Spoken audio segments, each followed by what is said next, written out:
नमस्कार, देवभूमि समाचार देख रहे हैं आप। आपके साथ मैं हूं स्वीटी दीक्षित। रुक करेंगे उत्तराखंड की खबरों की ओर। बता दें कि राज्य स्थापना दिवस के मौके पर बधाई दी गई है मुख्यमंत्री द्वारा, और मुख्यमंत्री ने प्रदेशवासियों को बधाई दी है। सीएम ने वीर जवानों को दी है श्रद्धांजलि। पूर्व प्रधानमंत्री अटल बिहारी वाजपेयी को किया है नमन। पूर्व प्रधानमंत्री ने रखी थी उत्तराखंड की नींव। ऐसे में आज उत्तराखंड के स्थापना दिवस है।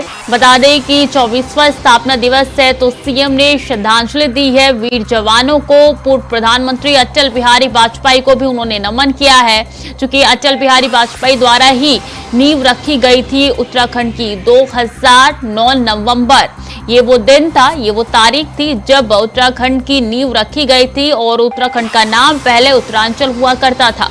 और ऐसे में आज उनका स्थापना दिवस है। तस्वीरें लगातार आप तक पहुंचा रहे हैं सुबह से ही कि किस तरीके से आयोजन किया गया। अलग अलग जगह उत्तराखंड के जो पारंपरिक सांस्कृतिक है उसको दर्शाने की कोशिश यहाँ पे की जा रही है। हर तरफ सिर्फ लोक गीत चल रही है, और ये उत्तराखंड की संस्कृति को दर्शाता है। और इसी की तैयारी के लिए काफी दिनों से तमाम पुलिस प्रशासन लगे हुए थे।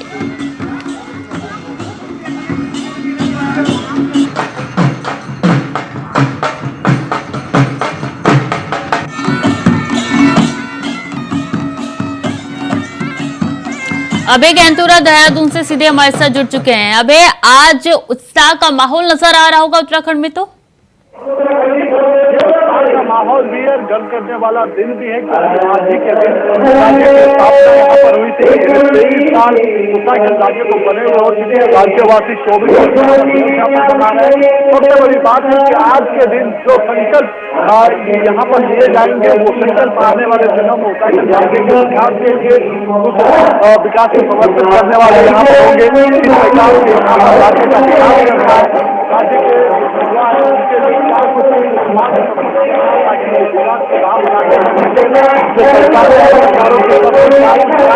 आने वाले दिनों में किया जाना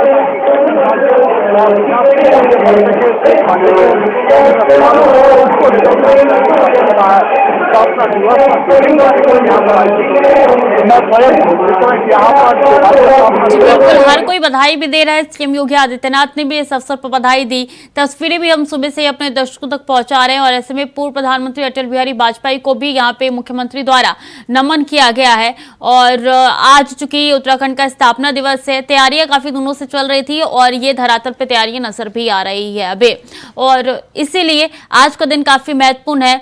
और इससे पहले जब 2000 में स्थापना हुई थी, तो 2000 से 2006 तक इसका नाम उत्तरांचल था।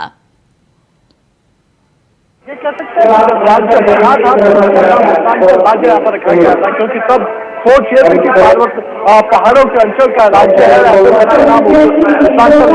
आवश्यक है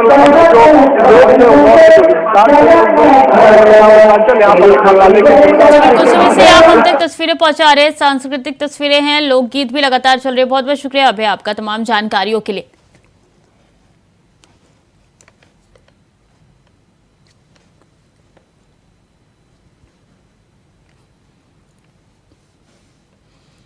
चलिए खबर में आगे बढ़ेंगे। खबर रामनगर से है, जहां उत्तराखंड सरकार और कारपोट पार्क प्रशासन ने इस वर्ष शुरू होने वाले पर्यटन सीजन में शुल्क को बढ़ाने का फैसला लिया है। सरकार व विभाग के फैसले के खिलाफ पर्यटन कारोबारी का विरोध बढ़ने लगा है, जिसके क्रम में Corbett gypsy welfare association, hotel association व गाइड एसोसिएशन की हुई संयुक्त बैठक में मौजूद लोगों ने की गई शुल्क वृद्धि का विरोध करते हुए ऐलान किया कि यदि सरकार और विभाग ने इस वृद्धि को वापस नहीं लिया तो 15 नवंबर से सभी पर्यटन कारोबारी पर्यटन गतिविधियों का बहिष्कार करेंगे। आपको बता दें कि कारपोट पार्क ठिकाला जोन 15 नवंबर को पर्यटकों के भ्रमण के लिए खोला जाएगा। सरकार और विभाग ने night stay and day safari में शुल्क को बढ़ाने का भी फैसला लिया है। वापस लो।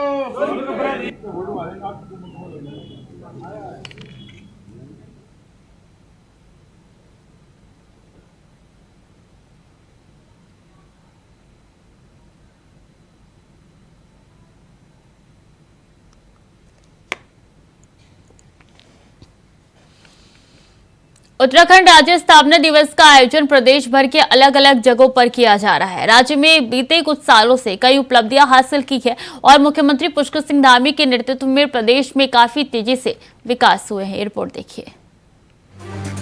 उत्तराखंड राज्य अपना 23वां स्थापना दिवस मना रहा है, यानी अब उत्तराखंड राज्य युवा हो चुका है और इस युवा राज्य को युवा मुख्यमंत्री पुष्कर सिंह धामी नई ऊंचाइयों पर पहुंचा रहे हैं। मुख्यमंत्री पुष्कर सिंह धामी राज्य के ऐसे इकलौते मुख्यमंत्री हैं जो दूसरी बार लगातार सत्ता संभाल रहे हैं। मुख्यमंत्री पुष्कर सिंह धामी अपने कुशल नेतृत्व और बेहतर सूझबूझ से राज्य को विकास की ऊंचाइयों पर तो ले ही जा रहे हैं। साथ ही भविष्य का विकसित उत्तराखंड कैसा होगा, इसको लेकर भी अभी से ही अपने विजन पर काम कर रहे हैं। इस साल के उत्तराखंड में मुख्यमंत्री पुष्कर सिंह धामी को सत्ता संभालते हुए 2 वर्ष पूरे होने जा रहे हैं और इन 2 वर्षों में मुख्यमंत्री पुष्कर सिंह धामी ने अपने कुशल नेतृत्व से उत्तराखंड राज्य को विकास की नई ऊंचाइयों पर पहुंचाया है। यही वजह है कि आज मुख्यमंत्री पुष्कर सिंह धामी देश भर में जहां अपने कठोर निर्णय के लिए जाने जाते हैं, तो राज्य के अंदर जनता उन पर अटूट भरोसा करती है। छत्रपति संभाजीनगर जो ऑटो इंडस्ट्री का हब बना है, हम चाहेंगे कि उत्तराखंड गवर्नमेंट के साथ में छत्रपति संभाजीनगर के माध्यम से एक अच्छी इन्वेस्टमेंट वहाँ जाए। मैं खुद इंडस्ट्रियल गैसेस मैन्युफैक्चरिंग करता हूँ, हॉस्पिटैलिटी इंडस्ट्री में हूँ। हमारी तरफ से हमने साहब के साथ में एग्रीमेंट भी साइन कर दिया है, जिसमें हम MOU के माध्यम से वहाँ एक गैस प्लांट भी लगाना चाहते हैं और आने वाले समय में ऑटो इंडस्ट्री के लिए वहाँ हम कुछ नया कार्य करना चाहते हैं। We are basically into training of cricketers all over India right now, and we are tied up with Sir Gary from last 5 years. As everybody knows that Uttarakhand is a beautiful place for tourism, but it's an upcoming place for business opportunities. The current CM Sir, Mr. Dhami, is very cooperative and towards a good environment for business and even creating a lot of opportunities for employment. I think it was a great opportunity for us to meet him today and discuss about the opportunities in Uttarakhand. Uttarakhand राज्य में सरकार चाहे कांग्रेस की रही हो या BJP की, मुखिया का चेहरा दोनों ही दलों की सरकारों में बदलता रहा, लेकिन मुख्यमंत्री पुष्कर सिंह धामी अकेले ऐसे मुख्यमंत्री रहे हैं जिन्होंने चुनाव से पहले भी सत्ता संभाली और चुनाव के बाद भी पार्टी ने उन पर भरोसा जताते हुए मुख्यमंत्री की कुर्सी सौंपी। बहुत बड़ी बात है कि उत्तराखंड राज्य की भौगोलिक जो परिस्थितियां, उनके आधार पर अगर प्रदेश के मुख्यमंत्री जी ने 2.5 लाख करोड़ का इन्वेस्ट की जो कल्पना की थी, और कल्पना ने उसको जमीनी धरा पर उतारने के लिए हर प्रकार का जो पहले से जो उसके लिए नियोजन की चीजें रहती हैं उसको धरा पर उतारने का काम किया और 1,24,00,000 करोड़ रुपए की इन्वेस्टर के MOU साइन हो चुके हैं। और मुझे बताते खुशी है कि जब भी इन्वेस्टर जब पुष्कर धामी से मिलता है इतनी संतुष्टि रहती है कि हर प्रकार के इन्वेस्ट के दृष्टिकोण से वो मुख्यमंत्री का आभार व्यक्त कर रहे हैं। तो ये प्रश्न करना है कि भाई किस नीति के आधार पर हो रहे हैं, ये इन्वेस्टर जो है ये उद्योग लगा पाएंगे नहीं लगा पाएंगे, ये अभी तक का कांग्रेस का जो नजरिया इस बात को प्रदर्शित करता है कि अच्छे कार्य को भी देखने का समझने का प्रयास कांग्रेस मुख्य विरोधी दल होने के नाते नहीं कर पा रहा है। और मैं कह सकता हूं एक बहुत बड़ा कार्य उत्तराखंड के दृष्टिकोण से पुष्कर सिंह धामी जी धरा पर उतारने का काम कर रहे हैं।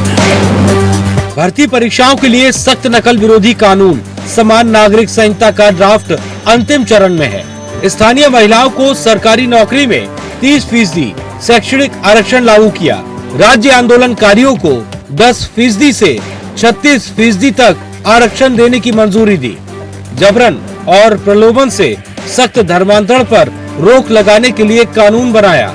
राज्य में अंत्योदय परिवारों को साल में 3 मुफ्त गैस सिलेंडर देने का काम किया। उत्तराखंड राज्य में विकास पुरुष के नाम से जहां पूर्व मुख्यमंत्री ND तिवारी को जाना जाता है, तो वहीं युवा मुख्यमंत्री के रूप में पुष्कर सिंह धामी को रोल मॉडल कहा जाता है, क्योंकि युवा मुख्यमंत्री ने राज्य के विकास के लिए नए विजन के साथ काम करने का जो सिलसिला शुरू किया था वो अब परवान चढ़ने लगा है।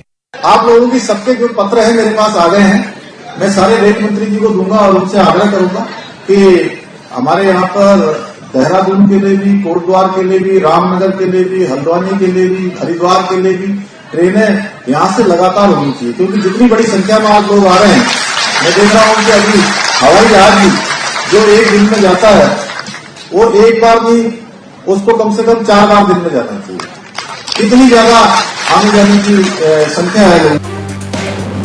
उम्मीद है कि 2025 तक जब उत्तराखंड राज्य अपना रजत जयंती समारोह मनाएगा तो उत्तराखंड राज्य देश के भीतर विकसित राज्यों की श्रेणी में चोटी पर खड़ा होगा। Bureau report, India voice. Uttarakhand राज्य स्थापना दिवस का कार्यक्रम चल रहा है, सीधे आपको वहीं लेकर चलते हैं और तस्वीरें दिखाते हैं कि किस तरीके से स्थापना दिवस बड़े जोर शोर से मनाया जा रहा है।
आतंकवादी को इंटेरोगेशन के लिए सुरक्षित स्थान पर ले जाने की कार्यवाही।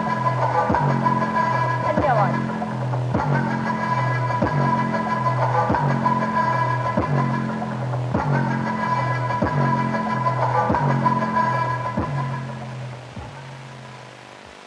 देवी और सज्जनों, रोमांच अपने चरम पर है और इसी रोमांच को फलक तक पहुंचाने का जज्बा लिए अब आपके सामने आ रहे हैं उत्तराखंड पुलिस के नवगठित मोटर बाइक दस्ते के साहसी हिमरक्षक डेयर डेविल्स।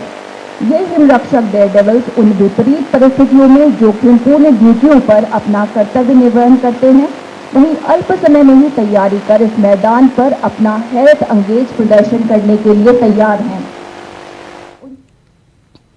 और वक्त तो चला है छोटे से ब्रेक का, चल लौट रहे हैं। ब्रेक के बाद एक बार फिर से स्वागत है आपका। सीधे चलेंगे अब अयोध्या, जहां पे सीएम योगी आदित्यनाथ हनुमानगढ़ी पहुंचे हैं रामलला के दर्शन करने के लिए। जल्दी आओ, जल्दी आओ, जल्दी आओ।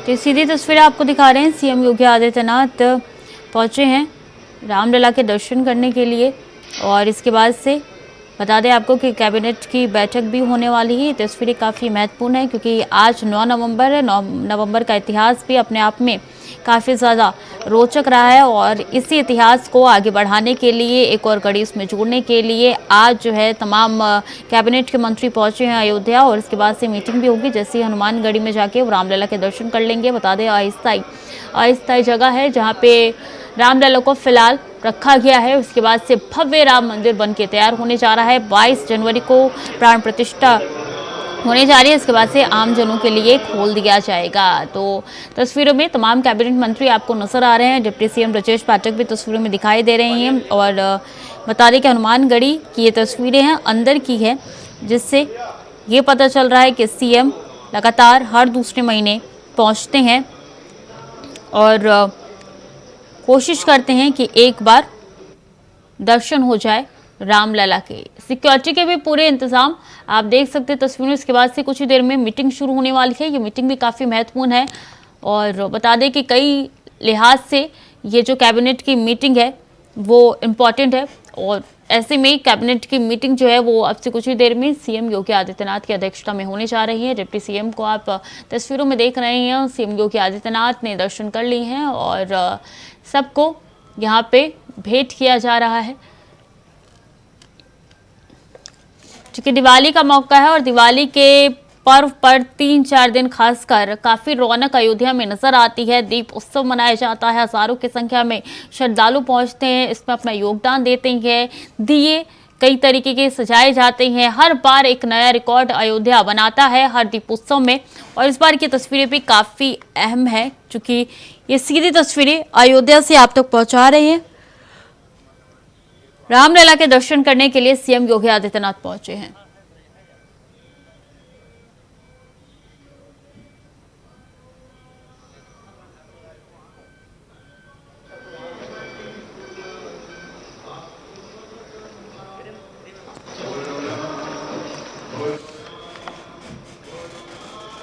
तो सीएम योगी आदित्यनाथ के चेहरे पर आप खुशी देख सकते हैं कि किस तरीके से है। तमाम कैबिनेट मंत्री मौजूद हैं, हनुमानगढ़ी पहुंचे हैं सीधे, उसके बाद से आगे का कार्यक्रम शुरू होने जा रहा है। पूरी कोशिश की जा रही है कि इस बार भी अयोध्या को वैसा ही सजाया जाए जिससे एक बार नया रिकॉर्ड और बन सके।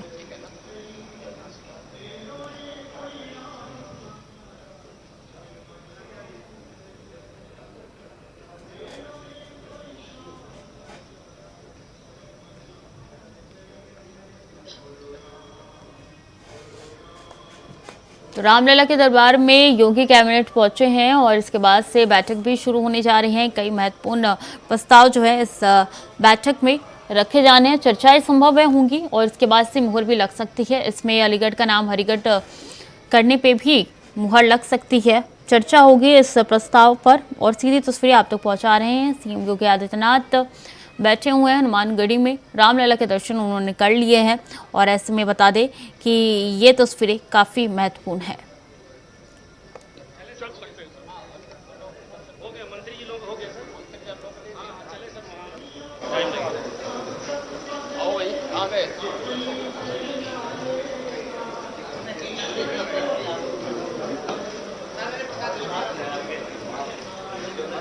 तो रवाना होते हुए तमाम मंत्रीगण, मुख्यमंत्री, उप मुख्यमंत्री सब आपको तस्वीरों में अब नजर आ रहे हैं। इसी के साथ इसके बाद से योगी की कैबिनेट बैठक जो है वो शुरू होगी। सीएम योगी आदित्यनाथ अब से कुछ ही देर में कैबिनेट बैठक लेने जा रहे हैं और बता दें कि एक बार फिर से नया इतिहास अयोध्या रचने जा रहा है।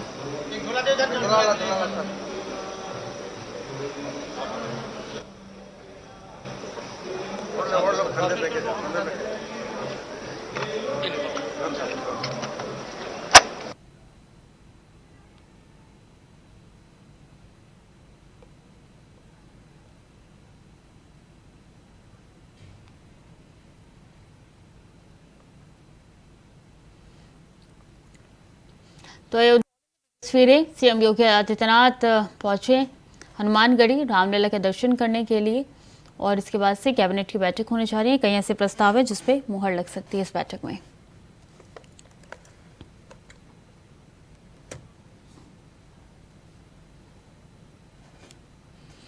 चलिए खबरों में आगे बढ़ेंगे। 23 साल में उत्तराखंड ने काफी कुछ उपलब्धियां हासिल की है, जो अभी बहुत कुछ किया जाना है। 9 नवंबर की तारीख इतिहास में उत्तराखंड के स्थापना दिवस के तौर पर दर्ज है। पहाड़ी राज्य बनाने को लेकर एक लंबा संघर्ष चला है, जिसके लिए कई आंदोलन किए गए, कई मार्च निकाले गए। अलग पहाड़ी प्रदेश के लिए 42 आंदोलनकारियों को शहादत देनी पड़ी और अनगिनत आंदोलनकारी घायल हुए।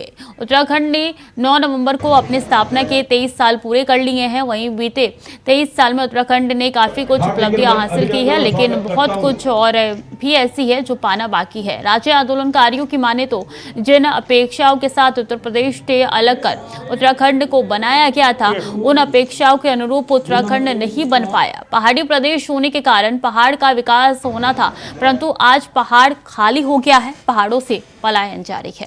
हार्दिक अभिनंदन और स्वागत करता हूं।